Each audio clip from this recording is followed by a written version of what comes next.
The prison was supposed to be one of the most secure places in the country, a place where secrets could not survive and where order was maintained by strict surveillance and discipline. The women who lived behind its high concrete walls were cut off from the world, their lives reduced to a routine of counted hours, locked cells, and constant monitoring. Yet even within those walls, rumors had a way of slipping through the cracks. It began quietly at first. Whispers passed from cell to cell, eyes narrowing with suspicion, voices lowered to almost nothing. A prisoner, they said, was pregnant. At first, nobody believed it. How could it be possible? The inmates lived under the watchful eyes of guards, their movements restricted, their bodies searched, their lives scheduled to the minute. Male access to the women's blocks was limited and heavily regulated, at least on paper. But as the weeks went by, the whispers grew louder, and soon there was no denying the obvious. Her body was changing. She was carrying a child inside her, even though she had been locked away for months, with no chance of contact with the outside world. The revelation spread like wildfire. Among the prisoners, there was confusion, curiosity, and even fear. Some stared at her with pity, others with suspicion. In a place where gossip was often the only form of entertainment, the news became the center of every conversation. How had it happened? Who was responsible? And more dangerously, who among the staff had allowed such a thing to occur? The guards, too, were uneasy. Some tried to dismiss it, insisting that it was impossible, that it was nothing more than a rumor. But others knew better. They saw the changes firsthand, and they also knew that if the truth came out, it could destroy the reputation of the entire institution. A prison was meant to be a place of control, but this single pregnancy was a sign of failure, a crack in the system that was not supposed to exist. The woman herself remained silent, her eyes downcast whenever questions were asked. She seemed caught between shame and fear, unwilling, or perhaps unable, to reveal the truth. To some of the other inmates, her silence was an answer in itself. If she had been willing, she would have said so. If she had chosen this, there would be no reason to hide. The silence suggested something darker, something forced, something hidden beneath layers of secrecy and power. Outside the prison, the world had not yet heard. For now, the story was contained within those high walls, carried in hushed tones and nervous glances. But it was only a matter of time before the truth slipped out. Secrets, no matter how well guarded, have a way of escaping. And this one had the power to shock not just the prison, but the entire society that believed such places were secure. It was a mystery that demanded answers, a puzzle that seemed impossible to solve. A woman, locked away from the world, cut off from freedom, had somehow conceived a child. The walls that were meant to keep everything out had failed. Or perhaps it was not the walls that had failed, but the people who controlled them. In the quiet of the prison nights, as the cells locked and the lights dimmed, the question lingered in the air like smoke. Who was the father? And how long could the truth be hidden before it tore the institution apart? Life inside the prison was a carefully constructed cage, designed not only to hold bodies, but also to wear down minds. Every morning began the same way. The clanging of metal doors, the roll call shouted down the corridors, the scraping sound of boots against concrete. The women were marched from their cells to the dining hall, from the dining hall to the workstations, from the workstations back to confinement. It was a routine that left no space for freedom, no room for spontaneity. In such a place, time itself felt heavy, pressing down on every thought. For many inmates, the hardest part was not the physical walls, but the emotional isolation. Some had families outside who rarely visited, while others had been abandoned entirely, forgotten as though their lives had ended the moment they entered. Letters, when they arrived, were inspected and censored.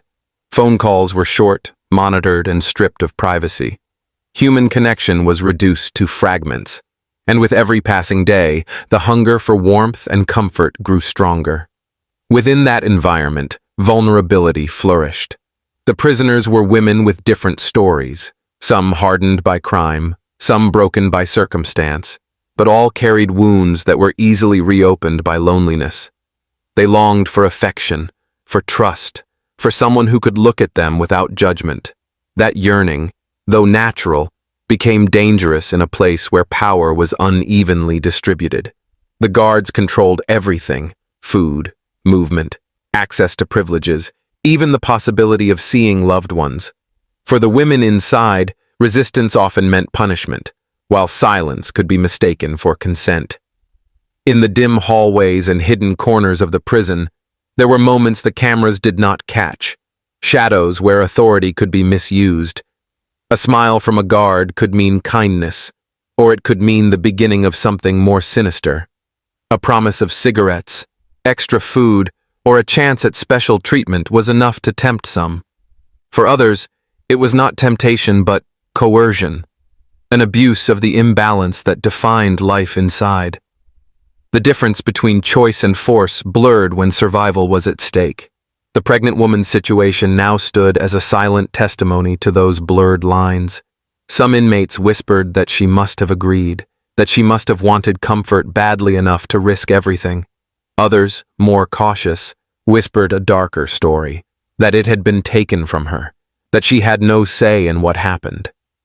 Both possibilities carried weight, and both reflected the fragile existence of women locked behind bars. It was not the first time that such suspicions had floated through the prison.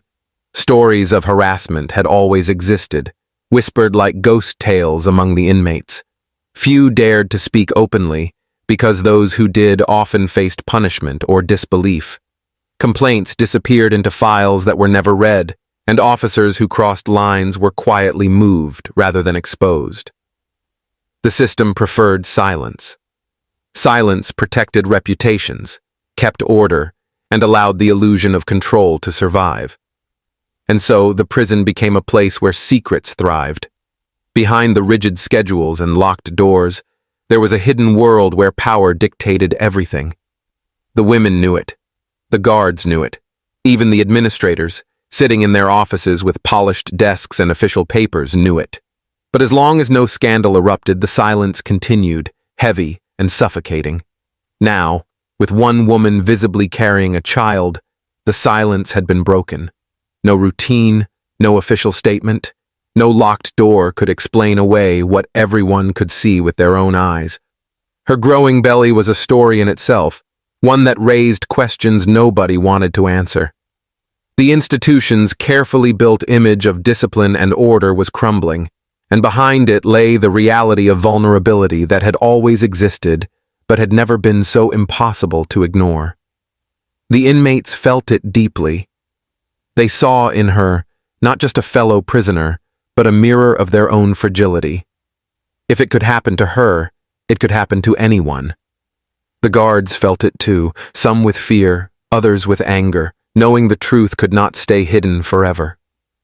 The prison had always been a world apart from society, but now that world was on the edge of exposure, and its darkest truths were ready to spill beyond the walls. It began with a routine medical check, nothing out of the ordinary.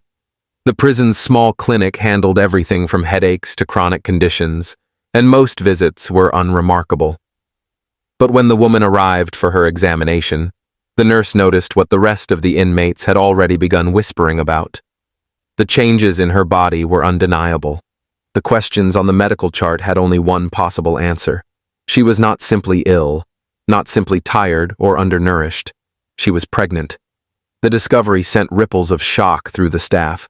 At first, there was an attempt to keep it quiet, to treat it as a matter of medical confidentiality. But prisons were not built to hold secrets for long. A guard mentioned it to a colleague who told another. Within days, nearly every officer in the facility knew.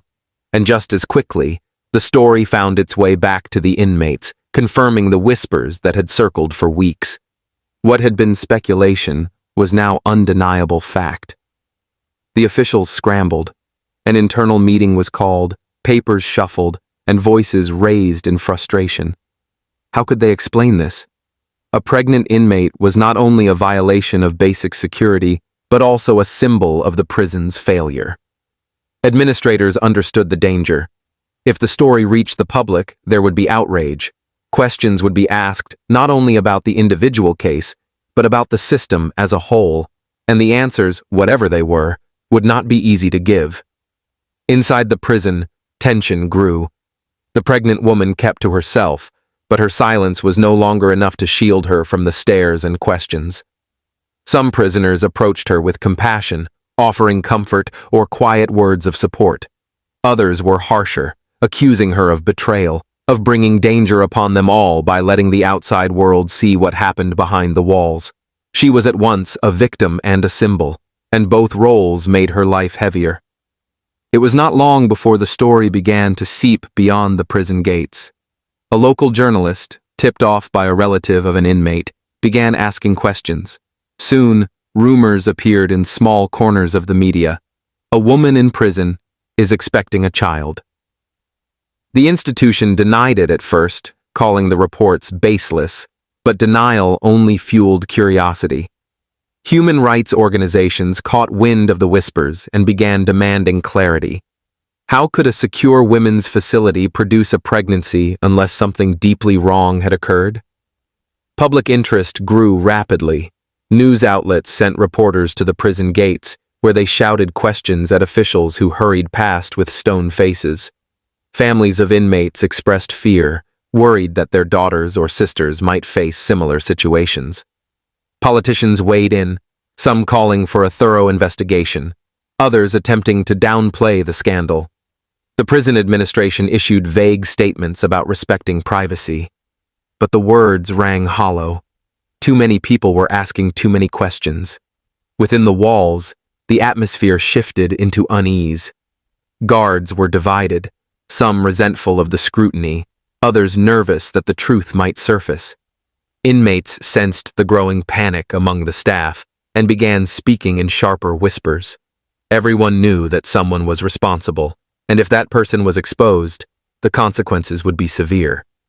But the real fear was larger than one man or one act. The fear was that this single case would expose years of silence, years of secrets that the prison had buried.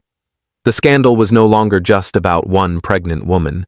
It had become a symbol of corruption, of exploitation, of the failure of an institution meant to uphold justice.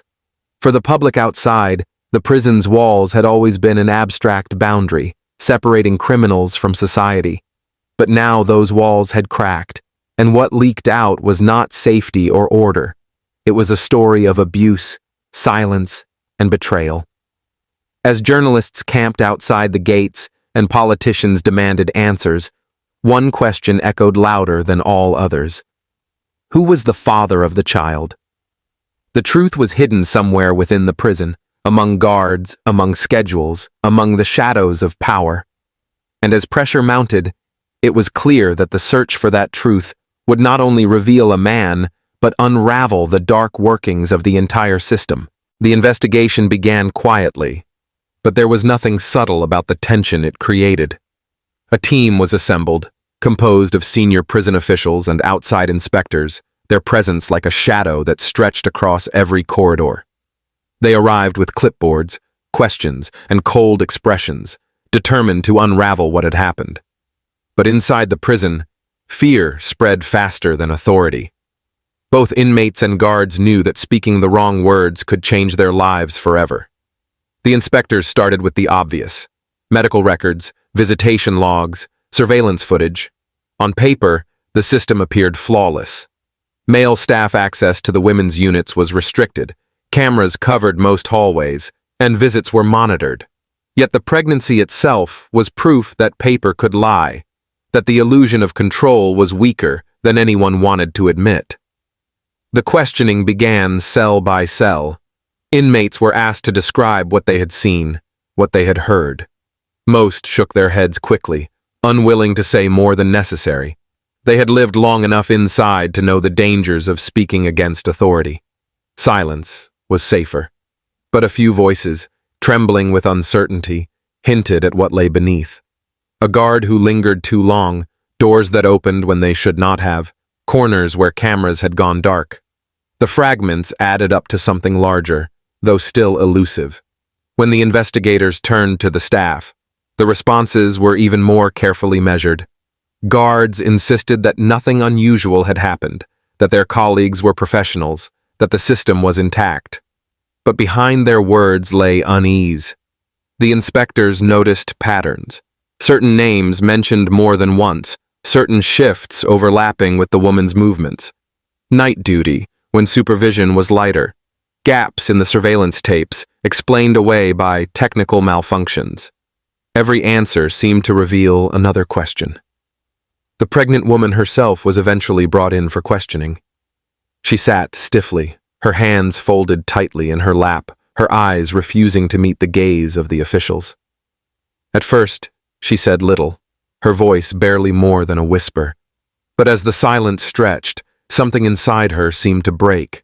Words spilled out, halting and painful, describing nights when she felt cornered, when the authority of the uniform left her powerless.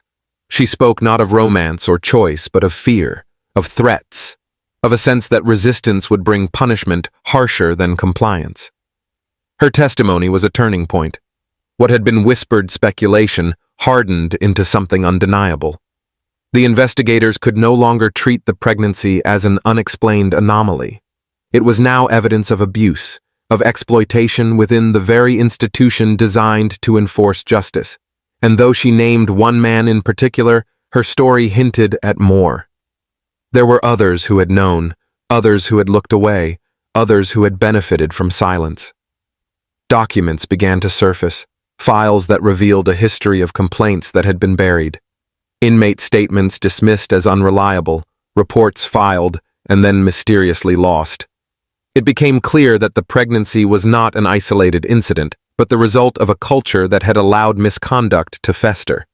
The prison had built walls to keep people in, but it had also built walls to keep the truth out.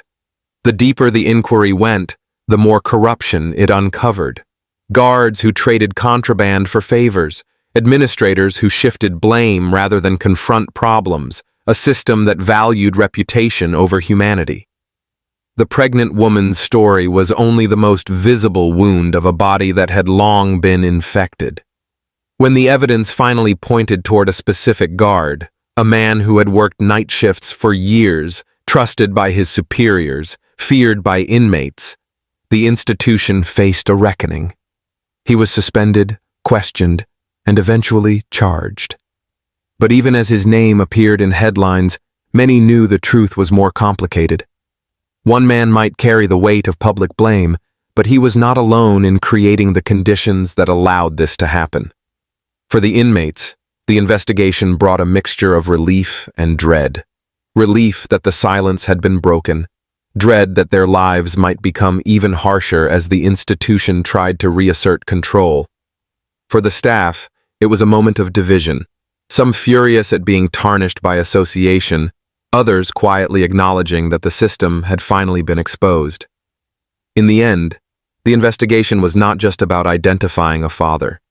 It was about peeling back layers of secrecy, about forcing an institution to confront its own failures.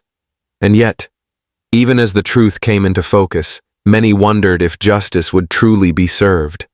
Could a system so deeply compromised ever truly change? Or would it simply bury its sins deeper, waiting for the next scandal to force them back into the light? When the investigation's findings became public, the impact was immediate. Headlines splashed across newspapers, television debates erupted, and the case spread rapidly across social media. The image of a prison, once considered secure and untouchable, was shattered. People were outraged not only at the crime itself, but at the system that had allowed it to happen. Politicians called it a national disgrace, activists described it as proof of institutional rot, and ordinary citizens asked themselves how a woman could enter prison under the law's authority and emerge carrying the evidence of abuse. The guard identified as responsible was arrested and faced criminal charges, but his name alone could not contain the anger. For many, he was not simply one man guilty of exploitation. He was the face of a much deeper sickness. Questions multiplied. How many others had looked away? How many complaints had been ignored? How many women, voiceless and hidden, had endured similar violations without the world ever knowing? Inside the prison, the aftermath was heavy. The pregnant woman became both a figure of sympathy and a reminder of fear. Some guards treated her coldly, seeing her as the reason for the scandal that had upended their lives. Others avoided her altogether, unwilling to be connected to the case in any way. Among the inmates, reactions were mixed. Some rallied around her, recognizing her courage in telling the truth. Others whispered bitterly, fearing that the backlash from the scandal would only make their daily existence harsher. The administration promised reforms. Cameras would be repaired and expanded. Staff would be retrained. External oversight committees would be established. On paper, it sounded like a transformation. But those who had lived inside the walls for years were not so easily convinced. They had seen promises before, had heard the language of reform, only to watch it fade once public anger cooled. For them, change was not measured in official statements, but in the small moments of daily survival, whether doors still opened without explanation, whether guards still used their power as a weapon, whether silence was still the safest option. For the woman at the center of it all, the aftermath was far more personal. She carried not only a child, but also the weight of a story she had never wanted to tell. Every look reminded her of what she had endured. Every question about the future of the baby forced her to relive what had happened. Some spoke of her strength, her courage in breaking the silence. Yet she herself often felt only exhaustion, as though she had traded one prison for another, the prison of public scrutiny, of judgment, of a life defined by something that had been taken from her. As her pregnancy advanced, discussions grew louder about what would happen to the child. Would the baby be raised inside until the mother's release? Would it be placed in foster care? Would her family outside take responsibility? Each option carried its own complications, its own painful questions. No matter the choice, the child's life would always carry the shadow of its origins, conceived in confinement, born of injustice. Beyond the walls, society wrestled with uncomfortable truths. For years, prisons had been presented as places of order, punishment, and rehabilitation. But the scandal revealed something else. Places of vulnerability, secrecy, and unchecked power. People asked themselves how many other institutions operated the same way, hidden from view, protected by silence, until a scandal forced exposure. If a woman could be violated in a place meant to keep her safe from the world, then what did safety mean at all? The story did not end with a single trial, or a single reform, or a single birth. It lingered, haunting the public imagination, a reminder that walls do not only keep people in, they also keep truth out. And though one woman's courage had broken through those walls, many suspected that countless others remained hidden in the shadows, their stories buried under the weight of silence. In the end, the case became more than just a scandal. It was a symbol of how power can corrupt, how institutions can betray, and how silence can destroy. It was a warning that justice cannot survive in darkness, that systems built on secrecy will always crumble when light finally reaches them. And as the child's first cries echoed one day in the sterile room of the prison hospital, those walls, so high, so strong, so seemingly impenetrable, stood as a reminder of all they had failed to contain.